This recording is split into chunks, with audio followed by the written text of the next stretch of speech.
partager les gloires de Kokilavan. C'est la forêt des cocos qui se trouve à proximité de Javat, la demeure de Srimati Radharani.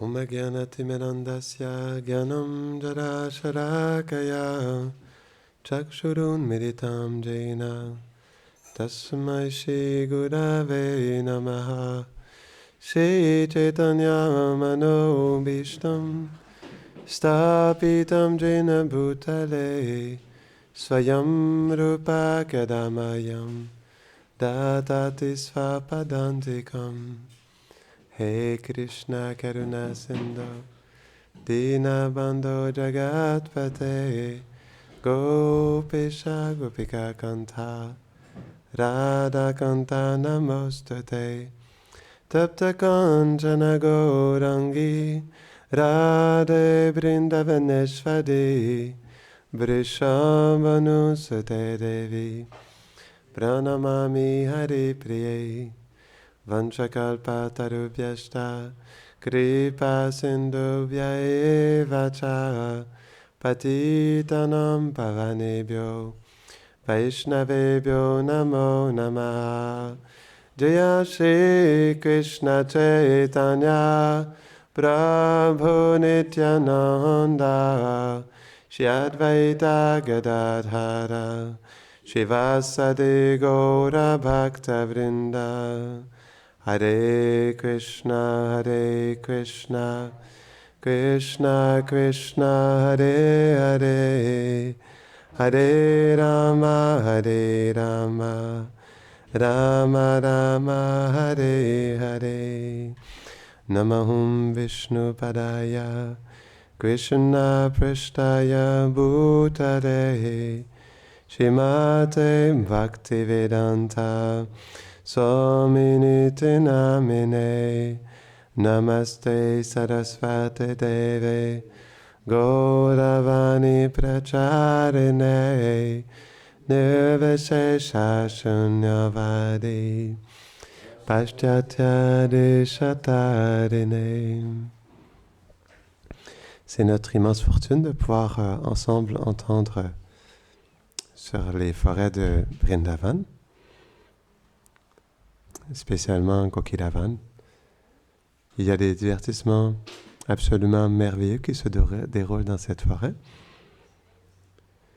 Bientôt, ça sera Gopastami. Et c'est le jour aussi où Srimati Radharani, elle ne pouvait pas sortir de son palais à Javat. Et ce jour-là, Subal, il était avec Krishna. Et Krishna lui exprimait à quel point il ne sentait pas qu'il pouvait survivre la journée sans la douce compagnie de sa bien-aimée, Sri Radhika. Et Subal, comme c'est son ami de cœur, il lui a dit « Ne t'en fais pas, je vais trouver un moyen de te sauver de cet océan de séparation. » Et donc, je ne raconterai pas toute l'histoire, on la racontera pour le jour de Gopastami. Mais quand Krishna il retourne, donc à la fin, quand Radharani elle sort dans l'habit de Subal, c'est dans cette forêt qu'il se retrouve. Parfois, c'est dans d'autres lieux aussi, mais il y a un de ces divertissements où il se retrouve dans la forêt de Kokilavan. Donc, il y a plein d'histoires à Kokilavan. Tout près de Kokilavan, il y a aussi Kendokarakund. C'est une prairie au bord d'un lac où Krishna, il aime jouer de la balle. Et, mais pas avec Balaram et les pattes, mais avec Radharani et ses amis. Comme c'est près de Javat, naturellement, Krishna... Javat, c'est un lieu spécial, parce que dans ce lieu, Krishna peut retrouver, ou dans les alentours, c'est pourquoi la forêt de Kokilavan, elle est très spéciale, parce que comme elle est près de Javat, c'est un lieu où Krishna peut retrouver Srimati Radharani. Mais Gandokarakund, c'est spécial parce que c'est le lieu où Krishna joue à la balle avec Radharani et ses amis. Et juste derrière ce kun, il y a Kokilavan. On sait que Krishna il est connu sous le nom de Kokila Bihari. C'est très joli comme nom. Kokila Bihari. Kokila, ça veut dire coucou. Et pendant la danse rasa, Krishna et Radharani se promenaient un jour.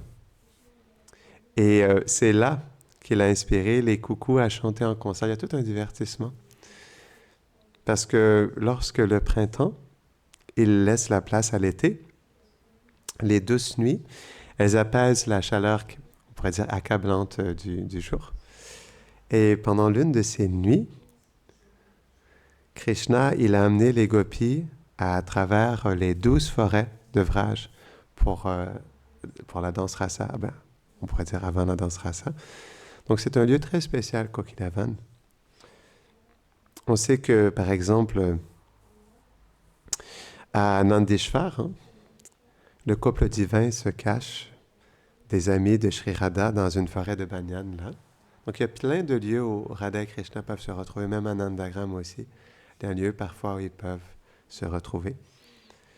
Et de là, donc Krishna et Radharani ils traversent les forêts de Bhadravan, de Kadiravan, de Bilvavan, et finalement ils atteignent Kokilavan. Donc ils aiment ensemble errer dans les forêts de Vraj. Et Radharani, elle apprécie particulièrement la beauté des forêts de Vrindavan parce qu'il y a certaines forêts qui sont spécifiquement... ils manifestent une humeur particulière pour que Radharani elle puisse se souvenir de la beauté de Krishna. Et ainsi de suite aussi, il y a certaines forêts qui manifestent la beauté de Srimati Radharani. Donc, à ce moment-là, Radha et Krishna, ils étaient tout seuls et les gopis, ils ont suivi les traces du couple divin jusqu'à leur arrivée à Kokilavan. Donc, ils se sont retrouvés tous les deux à Kokilavan. Mais, lorsque Radha et Krishna ils étaient ensemble dans la forêt des coucous, leur voix, la voix des Sakhis, elle est parvenue aux oreilles de Radha et Krishna. Donc, Krishna, il a murmuré à sa bien-aimée, « Oh Radha, si tes amis nous trouvent, nos divertissements, ils prendront fin. Vite, viens avec moi, il y a une forêt dense à proximité. » Et donc, c'est pourquoi c'est une forêt qui est spéciale, parce qu'elle est très dense et elle peut permettre une intimité spéciale entre Radha et Krishna. Donc, il a dit, ouais, c'est ça. Donc, les jeunes filles ne pourront pas nous trouver dans ce lieu et nous pourrons rester seuls un peu plus longtemps. Parce que Krishna, il voulait continuer à rester dans la douce compagnie de Radhika. Et à ce moment-là, parce que Krishna, il ressentait d'être seul avec elle, Radharani, elle se sentit quelque peu fière de sa beauté unique, de sa jeunesse, son intelligence et sa bonté de caractère. Et Radha, elle s'est plaint à l'idée de devoir marcher davantage à ce moment-là. Donc elle a dit, « Oh, tu gardes les vaches de ton père tous les jours. Habitué à errer de forêt en forêt, tu es très fort. Mais moi, je suis une fille fragile. Je n'ai plus l'énergie de continuer à marcher. Restons ici. » Donc Krishna, il a commencé à inventer Radha de son vêtement jaune, Pitambara, et il lui a pris la main et lui a dit, « Oh, ne t'inquiète pas, ce n'est pas loin. Nous n'irons pas trop vite. » Mais Radha, elle a refusé de se lever. Au contraire, elle s'est détournée de son bien-aimé à ce moment-là. Et Krishna, il a dit, « Si tu ne peux pas marcher, alors monte sur mes épaules. » Et au moment où Radhika s'est levée pour grimper sur ses épaules, Krishna, il a manifesté son indépendance et il a disparu. Et donc, il a laissé Radharani seule. Donc, Radha, à ce moment-là, elle a compris que son orgueil, son propre orgueil, avait éloigné son bien-aimé. Donc, elle était complètement dévastée. Donc, elle est tombée sur le sol, elle pleurait pitoyablement. Et le son de ses pleurs, il a attiré ses amis vers elle. Et elle était allongée sur le sol dû à son désarroi. En fait, quand les gopis elles ont vu Radharani, la profondeur de son chagrin, il était insondable tellement elle était profond. Et ça a aussi plongé les Sakhis, les gopis qui étaient déjà accablés, dans un désespoir encore plus profond. Donc elles sont tombées dans les bras des unes des autres et elles ont empli Kokilavan du son de leurs pleurs.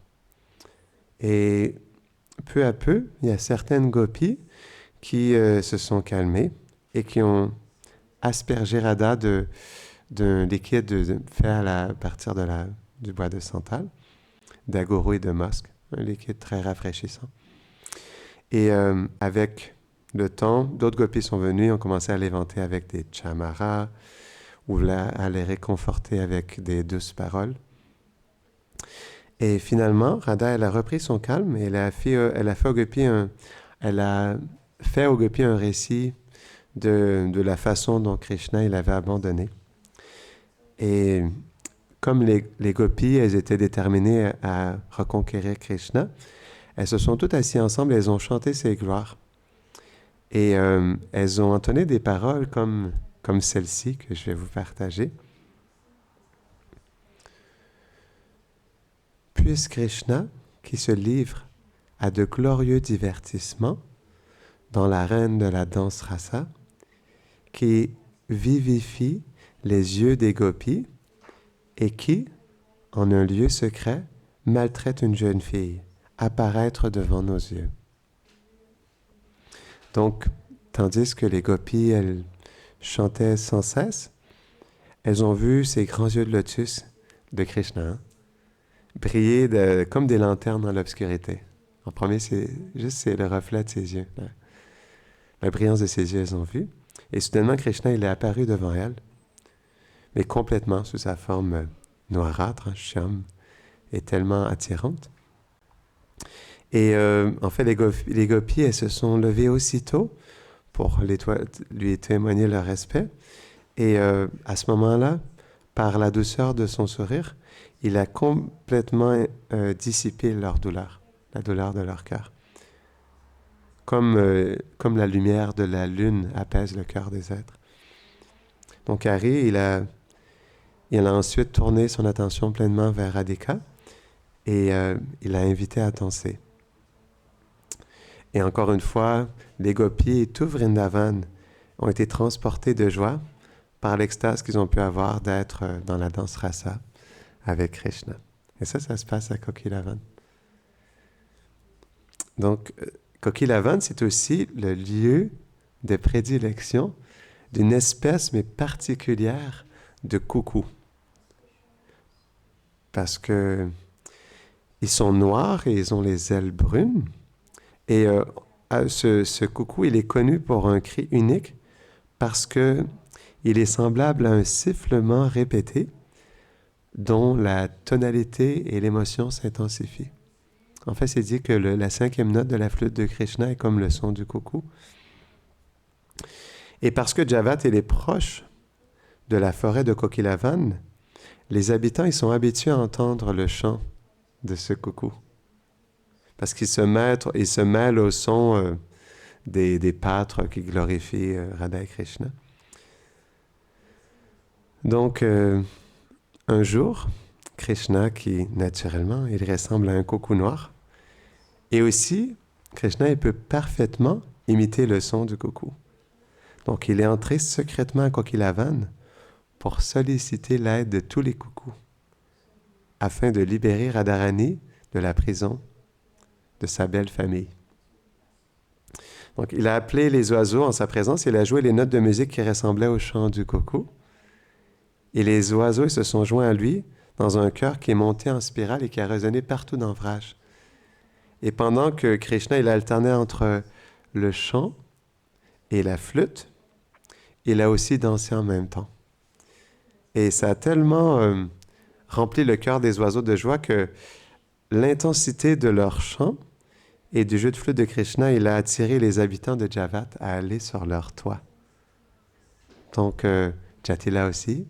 Donc, ils ont regardé par-dessus la cime des arbres et Jatila, elle a dit à Vishaka, « Je n'ai jamais entendu de coucou chanter aussi fort ni aussi joliment. » Et Vishaka, elle a répondu, « Pour une raison inconnue, les oiseaux de cette forêt doivent se réjouir. » Elle commença à comprendre qu'il se passait quelque chose de spécial.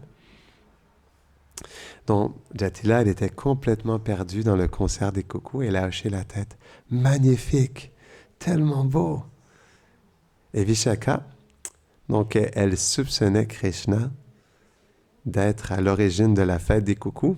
Donc elle a profité de l'émerveillement de Jatila et elle a dit, « Ô mère, pourrions-nous, les jeunes filles, aller voir ce qui a tant excité les oiseaux et ensuite vous rapporter rapidement ce qui se passe dans cette forêt? » Donc Jatila, qui est à moitié aveugle, elle a dit, « Oui, allez-y, vas-y ma chère, et observe-les chanter de près. Mais revenez tout de suite. »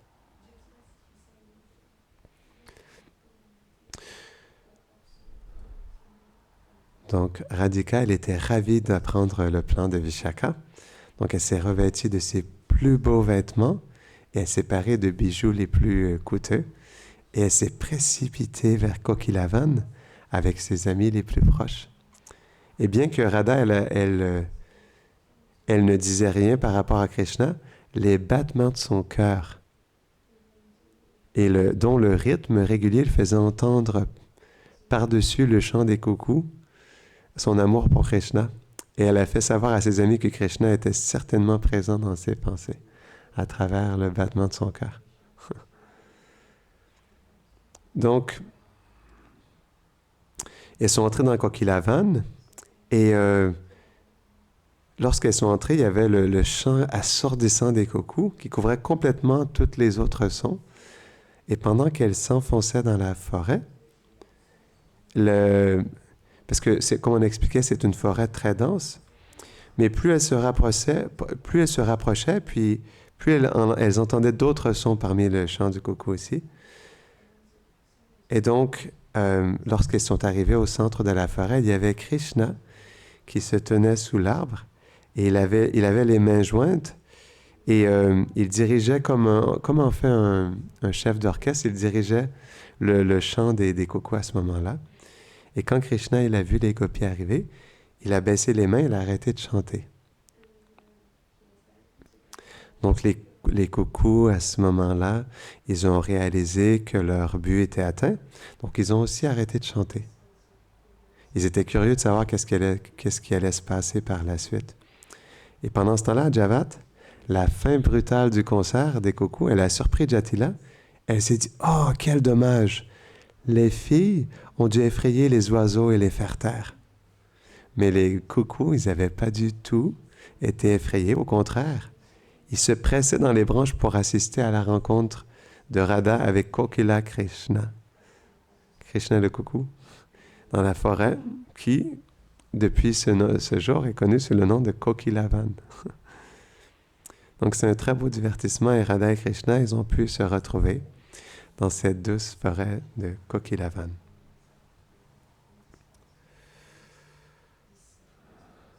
Ouais. On va terminer ici. Jai Kokila Krishna ki, Jai Kokilavan ki, le doux chant des coucous ki, Janatai Gora Premanande. Allez, bon.